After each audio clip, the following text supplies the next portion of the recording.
Varric Corwin stood motionless before the cryostasis chamber, his weathered palm pressed against its frosted surface. Inside, Elysia lay suspended in time, her face peaceful, as if merely sleeping. The soft hum of life support systems provided, the only sound in the sterile laboratory aboard the research vessel Astral Horizon. 17 years, he whispered. 17 years trying to reverse what they did to you. The space between his words held volumes, a love story cut short when the Tellurian Collective had weaponized a nanovirus against human settlements on the frontier worlds. Elysia had been one of the first infected, her neural pathways systematically destroying themselves until Varric had managed to place her in cryostasis, halting the progression but leaving her trapped between life and death. Commander Corwin, the ship's AI announced, interrupting his vigil. The Silvari representatives have arrived at Docking Bay 3. Varric straightened his shoulders. Tell them I'll be there shortly. He cast one final glance at Elysia's peaceful form before striding through the corridors of his vessel. Each step felt heavier as he approached the docking bay where his last hope awaited. The Silvari were renowned bioengineers, masters of genetic manipulation and cloning technologies far beyond human capability. After nearly 2 decades of searching the galaxy for a cure, they were his final resort. The docking bay doors slid open to reveal 3 tall, willowy figures. Their skin shimmered with an opalescent quality, and their elongated heads housed eyes that seemed to hold the depth of ancient knowledge. Ambassador Nixalara. Varric greeted the central figure with a slight bow. Thank you for agreeing to this consultation. The Silvari ambassador's head tilted at an unnatural angle, studying him with unblinking eyes. Commander Corwin, we have reviewed the medical data you transmitted. Your mate's condition is challenging, but not impossible. Varric pressed, desperation seeping into his voice despite his efforts to maintain composure. Perhaps, the ambassador responded, her multi-tonal voice echoing strangely in the chamber. Our genetic reconstruction techniques could theoretically regenerate the damaged neural tissue. Hope flared in Varric's chest for the first time in years. Then you'll help? There are complications, interrupted one of the other Silvari, introduced as Zyvex, their chief geneticist. The damage is extensive. The memory engrams, personality constructs, all would be lost in the restoration process. Varric's heart sank. You'd save her body, but not her mind? Not precisely, Ambassador Nixalara said. We propose an alternative. We can clone your mate, create a genetic duplicate with a blank neural template. A blank template? Varric's voice hardened. You're talking about creating a new person with Elysia's face. Not entirely. The third Silvari stepped forward, introducing himself as Marathol, their chief neurologist. We've developed techniques to imprint memory patterns and personality traits. Using your memories of her, we could approximate her identity. Varric felt bile rising in his throat. Approximate? You want to build a replica of my wife based on my subjective memories? It would be extraordinarily close, Zyvex insisted. Our process has a 99.7% psychological alignment rate with original subjects in cases where full neural mapping was available pre-death. But you don't have her neural mapping, Varric countered. You'd be creating someone who thinks she's Elysia, who has fabricated memories of our life together, but who isn't her. The Silvari exchanged glances that Varric couldn't interpret. Finally, Ambassador Nixalara spoke. You humans place curious emphasis on continuity of consciousness. Would it not be preferable to have someone identical in every measurable way than to have no one at all? Varric turned away, looking through the viewport at the distant stars beyond. I need time to consider your proposal. As the Silvari departed to their quarters, Varric remained, staring into the void, grappling with an impossible choice. The stars stared back, cold and indifferent to his pain, offering no answers to the question that now tormented him. Was a perfect copy of love still love at all? 3 days later, Varric found himself in the Silvari laboratory module they had installed aboard the Astral Horizon. The alien equipment pulsed with strange bioluminescence, casting eerie patterns across the walls. At the center stood a gestation chamber, its curved, transparent sides revealing a swirling nutrient bath where cellular division had already begun. The initial genomic sequencing is complete, Zivex announced, manipulating holographic displays with elegant, elongated fingers. The clone's cellular development is proceeding at an accelerated rate. Within 3 weeks, we will have a physically mature duplicate of your mate. Varric watched the microscopic division of cells with a mixture of fascination and horror. And then? Then we begin the neural imprinting, Marathol explained, approaching with a device that resembled a chrome circlet. This will extract your memories of Elysia, every conversation, every shared experience, every nuance of her personality that you can recall. Varric hesitated before taking the device. You'll be mining my memories to create her personality? Not just memories, Marathol corrected. Emotional responses, behavioral patterns, cognitive tendencies, all aspects that constitute identity. The human brain stores far more information about others than you consciously realize.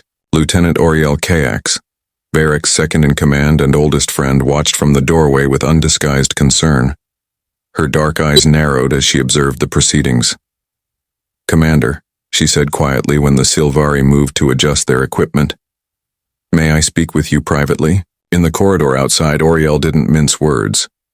"Varric, this isn't right. You're creating a person programmed to love you." "I'm trying to save her," he countered, the words sounding hollow even to his own ears. "The real Elysia is still in cryostasis," Oriel reminded him. "This isn't saving her, it's replacing her." Varric leaned against the bulkhead, suddenly exhausted. "The Silvari tech is my last option. I've spent 17 years searching for a cure. 17 years watching her floating in that chamber, neither alive nor dead. What would you have me do?" Oriel's expression softened. "I don't know. But creating a duplicate who believes she's Elysia, there's something fundamentally wrong about that. What happens if you ever find a real cure? What then?" The question hung between them like a physical presence. Varric had no answer. Later that night, after hours of memory extraction that left him mentally drained, Varric returned to Elysia's cryostasis chamber. The soft blue light illuminated her face through the frosted glass, unchanged after all these years while his own had grown lined with worry and age. "What would you want?" he asked her silent form. "Would you want me to move on? Would you want to be recreated this way?" Only the hum of machinery answered him. The next morning, Varric was awakened by an urgent call from the Silvari lab. When he arrived, he found Ambassador Nixalara studying readouts with an expression he'd learned to recognize as concern. "There is an anomaly," she stated without preamble. "The neural imprinting process is encountering resistance." "Resistance? How?" Varric asked, peering at the incomprehensible alien data displays. "The clone's developing consciousness is rejecting certain aspects of the personality template," Zivex explained. "It is unprecedented. Normally, an undeveloped consciousness readily accepts imprinting." "What does that mean?" Marathol stepped forward. "It means the clone is developing its own distinct identity, despite our efforts to shape it according to your memories. This suggests a remarkable strength of will, a trait perhaps inherited from the original." "Or perhaps," Ambassador Nixalara suggested, "there is something unique about human consciousness that resists duplication." For reasons he couldn't fully articulate, Varric felt a strange sense of pride at this revelation. Even in this artificial form, something of Elysia's indomitable spirit remained, refusing to be shaped by others' expectations. "What now?" he asked. "We continue," Zivex replied. "But the result may be less precise than anticipated." As Varric left the laboratory, he found himself wondering if precision was what he truly wanted after all. The clone's development accelerated beyond the Silvari's predictions. Within 2 weeks, the gestation chamber contained a fully formed adult woman, physically identical to Elysia in every detail. Varric avoided the laboratory during this period, unable to reconcile the ethical complexities of what he had set in motion. On the morning scheduled for awakening, he finally returned to find the Sylvari in a state of controlled agitation. The neural resistance has increased exponentially, Marathol informed him. We've been forced to adjust our approach. Ambassador Nixalara elaborated. Instead of a complete personality imprint, we've implemented a framework of core memories and characteristics. The rest will develop organically. So she won't be Elysia, Varric stated flatly. She will have Elysia's baseline personality and foundational memories, Zivex clarified. But her reactions to new stimuli may differ from your mate's original responses. Varric stared at the woman floating in the chamber. When will she wake? Now, Ambassador Nixalara replied, activating a sequence that drained the nutrient fluid from the chamber. The next hour passed in a blur as the Sylvari conducted their final procedures. The clone, Varric couldn't bring himself to think of her as Elysia, was dried, clothed, and placed on a biobed. Medical scanners hummed overhead, monitoring vital functions as consciousness slowly returned. When her eyes finally opened, Varric felt his heart stop. They were Elysia's eyes, the same deep violet hue that had captivated him when they first met on Earth's lunar colony decades ago. Those eyes focused on him now, blinking in confusion. Varric. Her voice was identical too, the same timbre and resonance. He swallowed hard. Yes, I'm here. She struggled to sit up, the Sylvari neurologist assisting her movements. Something's wrong. I remember us on Proxima Centauri B, the attack, but there are gaps. So many gaps. What's your name? He asked gently. She frowned, concentrating. Elysia. Elysia Corwin. A pause. Your wife. Varric nodded, emotion threatening. To overcome him. But that's not all I am, she continued, her frown deepening. There's something else. Something new. The Sylvari exchanged meaningful glances. The divergence is more significant than anticipated, Marathol murmured. Over the next few days, the divergence became increasingly apparent. This new Elysia, who chose to call herself Lyra, possessed all the physical mannerisms of his wife, but approached the world with a fundamentally different perspective. Where Elysia had been methodical and cautious, Lyra was intuitive and bold. She devoured information about her supposed past but questioned details that didn't align with her emerging sense of self. These memories feel borrowed, she told Varric, one evening as they sat in the ship's observation deck watching the nebula beyond. Like I'm remembering someone else's life. In a way you are, he admitted, deciding that honesty was the only path forward. Surprisingly, when he explained her true nature, Lyra didn't react with the horror or existential crisis he'd expected. Instead, she grew contemplative. So I have her body but not her mind, she summarized. I'm neither Elysia nor entirely someone new. I'm sorry, Varric said, the weight of his decision pressing down on him. You thought you could bring her back, Lyra finished for him. But human consciousness isn't something that can be replicated, is it? The insight startled him. No, apparently not. Lyra's gaze turned to the viewport. The real Elysia, she's still here, isn't she? In cryostasis? Varric nodded mutely. I'd like to see her, Lyra said. I'd like to see the woman whose life I was meant to continue. As they stood before the cryostasis chamber together, observer and observed, original and copy, Varric witnessed something remarkable. Lyra placed her palm against the glass, mirroring his own habit of 17 years, and tears tracked silently down her cheeks. I feel connected to her, she whispered.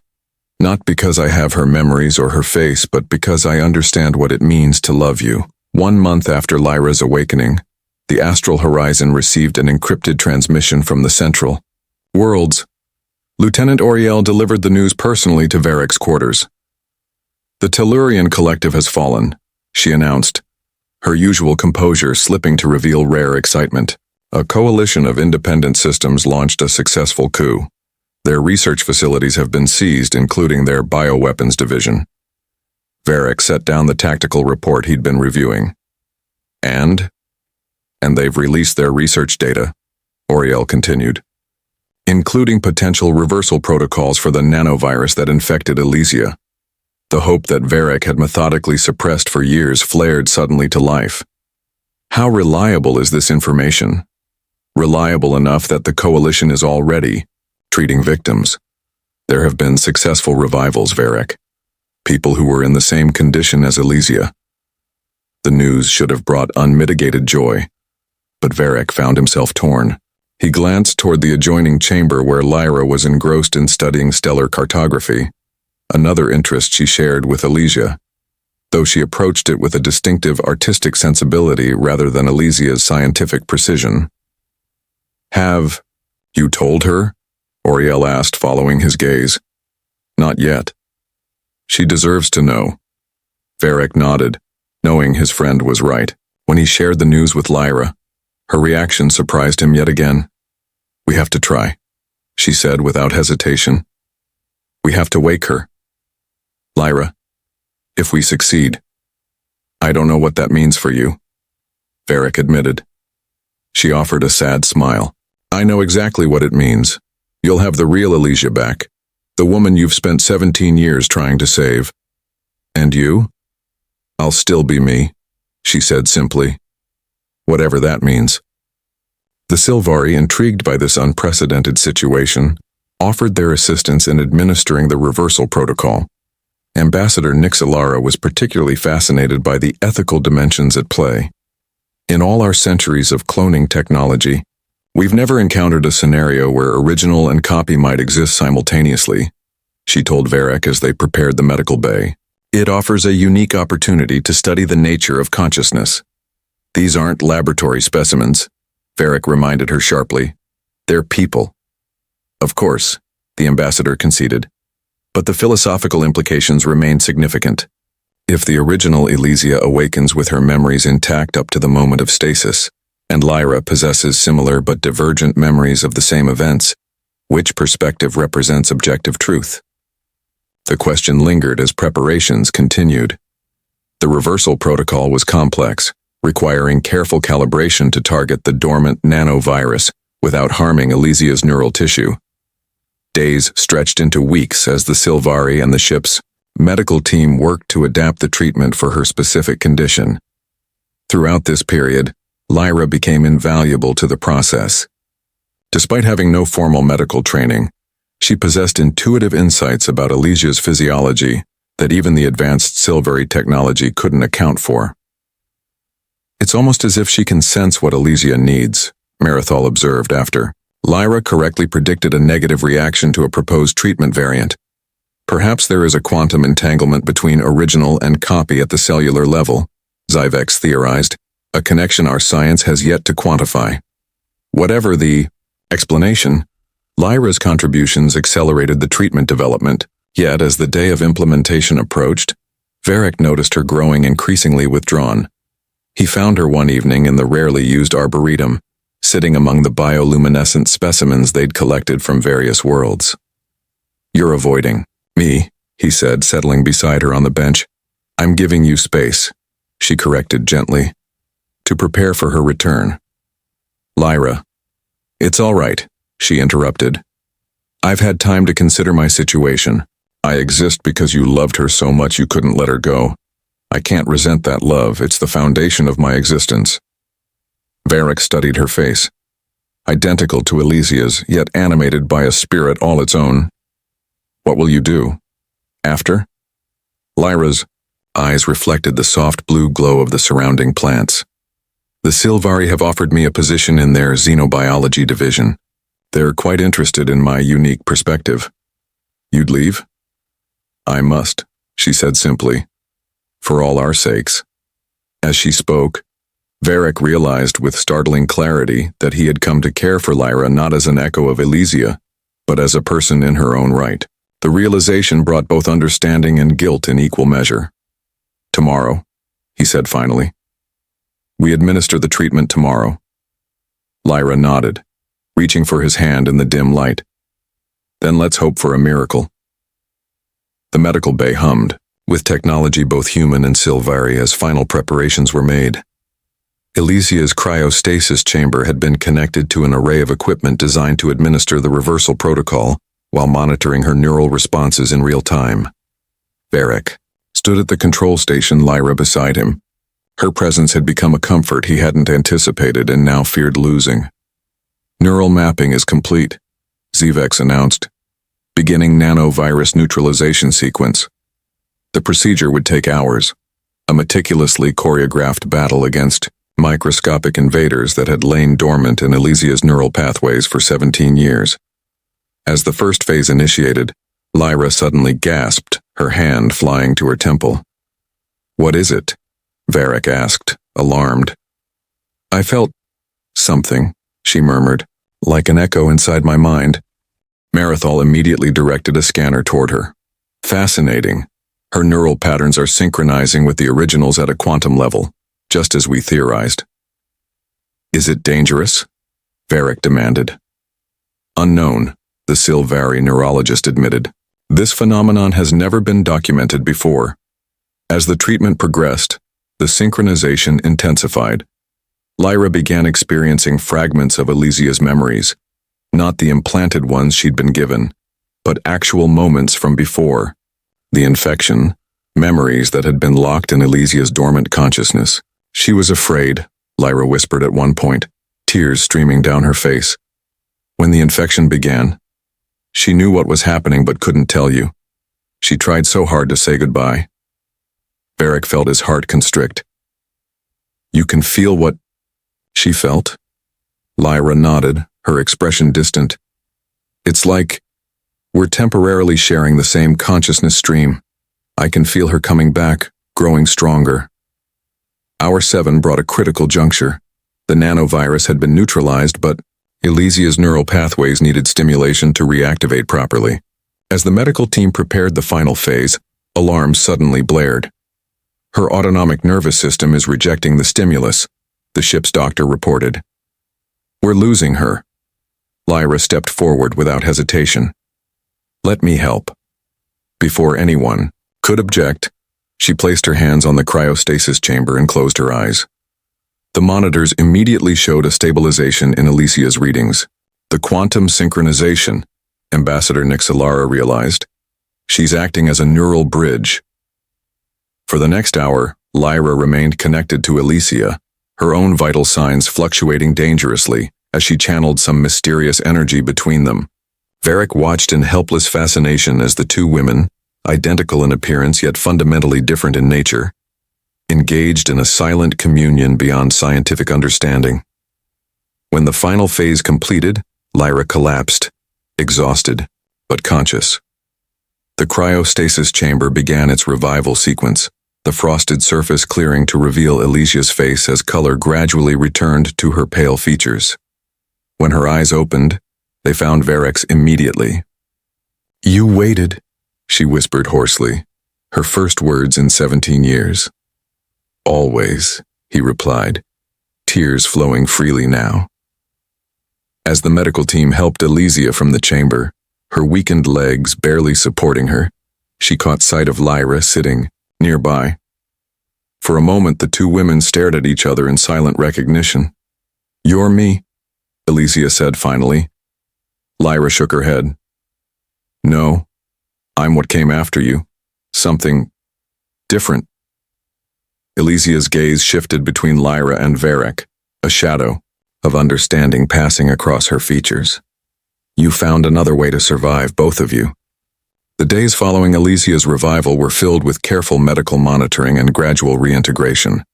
Her recovery progressed remarkably well, the neural damage completely reversed thanks to the combination of the treatment protocol and Lyra's mysterious intervention. Elysia adapted quickly to the news that 17 years had passed, though the political changes and technological advances sometimes overwhelmed her. Throughout it all, Varric remained constantly at her side, recounting the years of searching that had led to this moment. Lyra kept her distance, focusing instead on preparations for her departure with the Sylvari. She avoided situations that might place her and Elysia together, aware of the discomfort their identical appearance caused the crew. One evening, however, as she packed her few possessions in her quarters, her door chimed softly.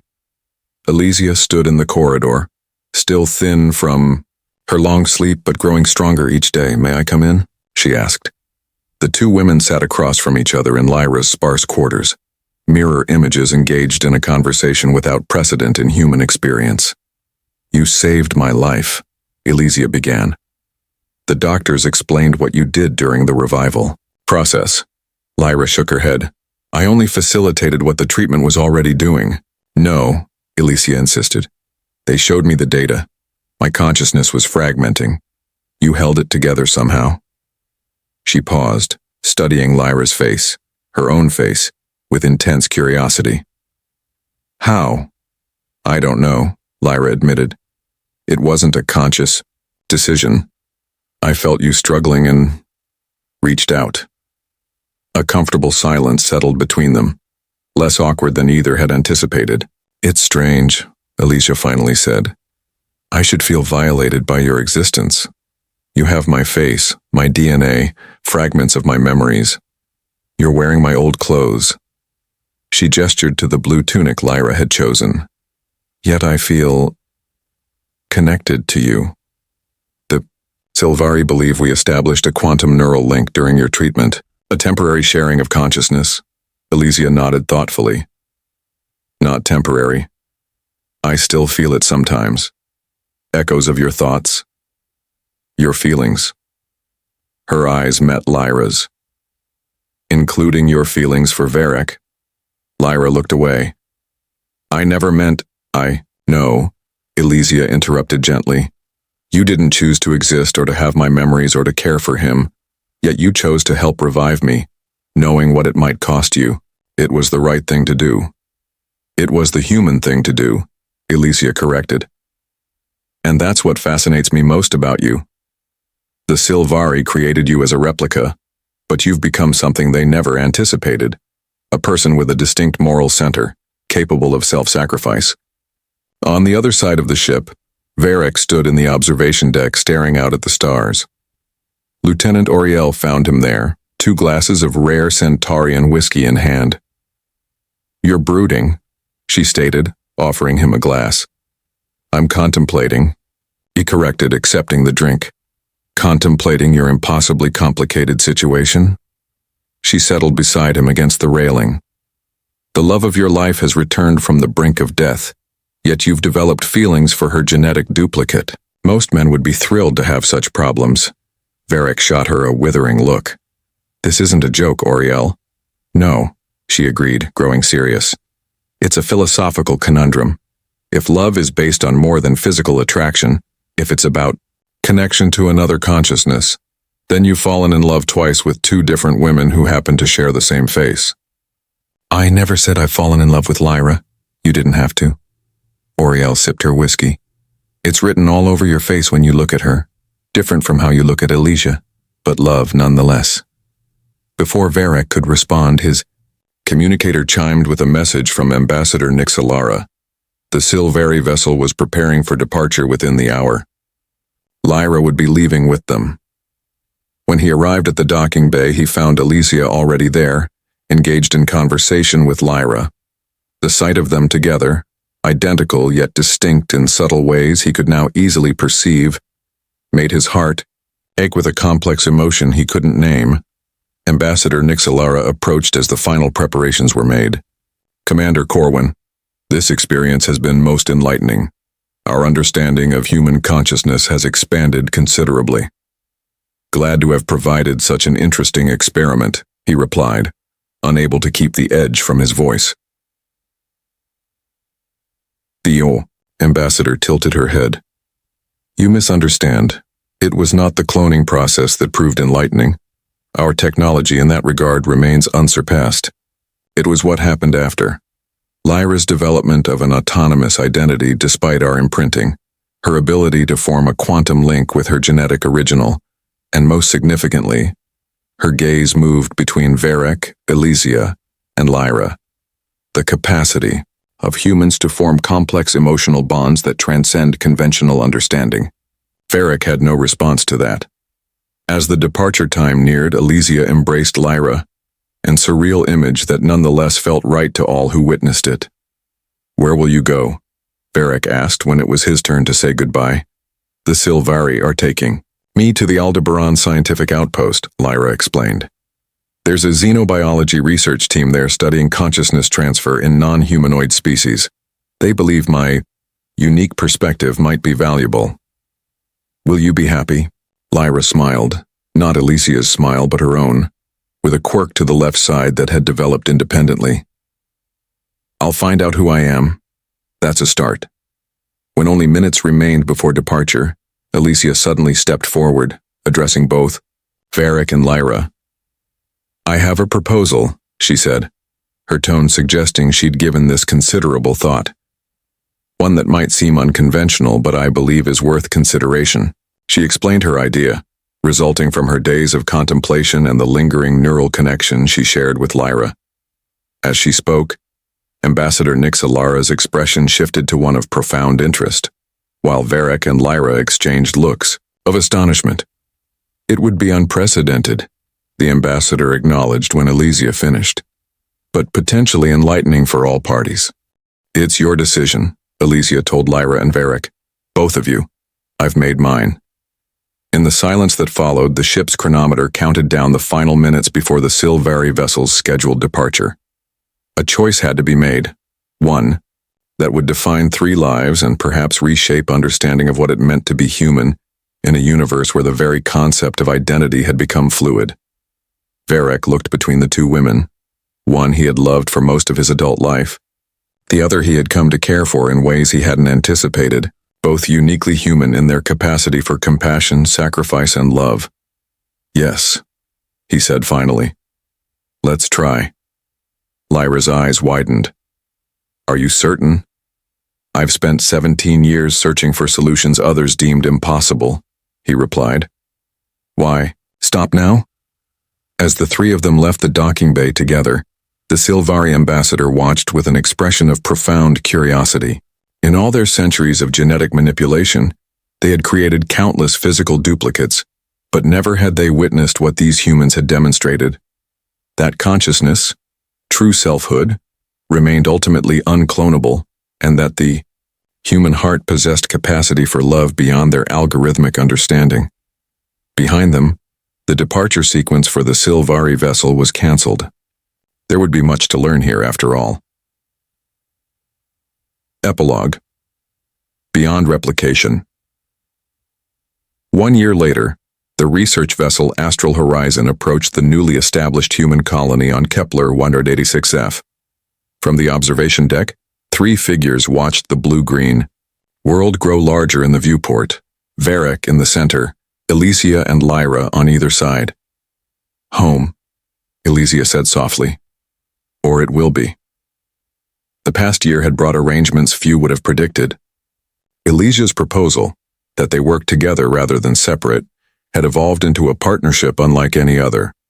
The neural link between the women had persisted, evolving into something beneficial to both. Lyra had found her own identity while maintaining a connection to Elysia that defied conventional understanding. Varric had discovered something equally profound, that love was not a finite resource to be divided, but a capacity that could expand to encompass complex relationships when freed from traditional constraints. The colony below represented a fresh start. As chief xenobiologist, Elysia would lead research into the planet's unique ecosystem. Lyra would serve as cultural liaison with the indigenous sentient species recently discovered in the planet's oceans, her unique perspective making her ideally suited to understanding non-human consciousness. And Varric would coordinate security and exploration, mapping the vast unexplored continents. "They told me I could never replicate what we had," Varric reflected, watching the planet's atmosphere shimmer as they began their descent. "They were right, but for the wrong reasons. What we've found instead is something new, something uniquely human." Elysia smiled, taking his hand. "The Silvari still don't understand. Their entire civilization is built on the premise that identity can be perfectly replicated. They see our arrangement as inefficient. Because they don't understand that imperfection is what makes us human, Lyra added, her gaze meeting Elysia's with the unique understanding they now shared. The variations, the adaptations, the capacity to redefine love and family beyond biological constraints. As the ship's landing sequence initiated, Varric reflected on the journey that had brought them here. 17 years of searching for a way to clone perfect love, only to discover that love's true nature resisted perfect replication. Instead, it grew, adapted, and transformed, just as humanity had always done throughout its history. The Sylvari had tried to clone his love, but no one could match the human heart's capacity for evolution. In the end, that wasn't a limitation, but humanity's greatest strength. The ship touched down on a new world, carrying with it a new definition of what it meant to be human, in a universe where identity itself had become fluid. As the hatch opened to reveal the pristine landscape beyond, Varric stepped forward with Elysia and Lyra beside him. Not into the past he had desperately tried to recreate, but into a future none of them could have imagined. And in that moment, he knew with absolute certainty that this complex, imperfect, beautiful arrangement was the most human outcome of all.